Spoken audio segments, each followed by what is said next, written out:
visite des installations de Congo Terminal que Christophe Pujalt, directeur régional de la société Bolloré Transport et Logistique à Congo et RDC, assisté de Anthony Samzin, directeur général de Congo Terminal, a bien voulu échanger avec la presse locale, nationale et internationale sur l'ensemble des activités menées par la dite entreprise, dont à l'horizon s'assombrit déjà avec en perspective le rachat de son actionnariat par MSC, un groupe familial italo-suisse fondé en 1970. Une situation qui a suscité une kyrielle d'interrogations auprès des chevaliers de la plume et du micro, parmi lesquels on peut citer en bonne place l'avenir professionnel des salariés de Bolloré, la flambée des prix et le manque de visibilité sur les projets d'investissement du TBC terminaux du bassin du Congo. Concernant MSC,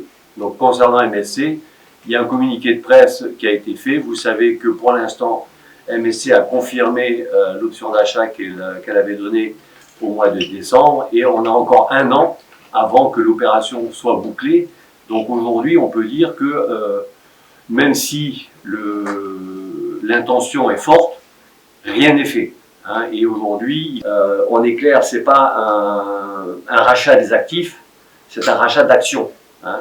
Donc le MSC rachète les actions de BAL. Et donc pour les sociétés que nous sommes, Bolloré Transport et Logistique, partout dans le périmètre concerné, ça ne change strictement rien pour nous en termes contractuels et ça ne changera strictement rien pour nos salariés en termes contractuels.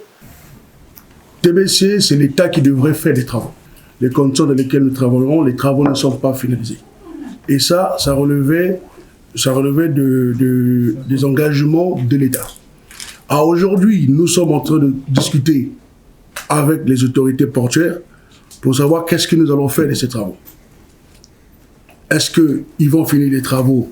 Est-ce que l'État va finir les travaux et nous remettre la concession ou c'est nous qui allons finir les travaux pour continuer?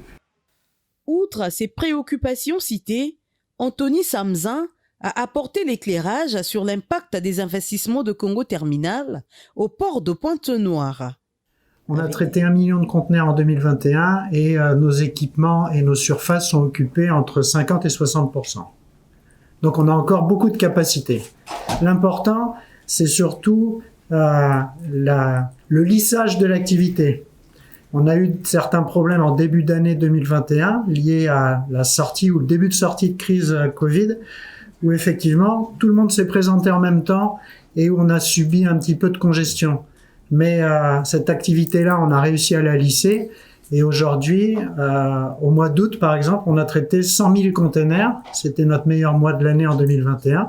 Pour schématiser cette série de réponses, un film sur la société Bolloré a été projeté en vue de permettre au public d'avoir une parfaite connaissance sur ces différentes activités. Il s'y est de signaler que la concession effective de Bolloré Transport et Logistique ne pourra intervenir qu'à partir du 31 mars 2023, date retenue pour conclure définitivement le deal avec le groupe MSC.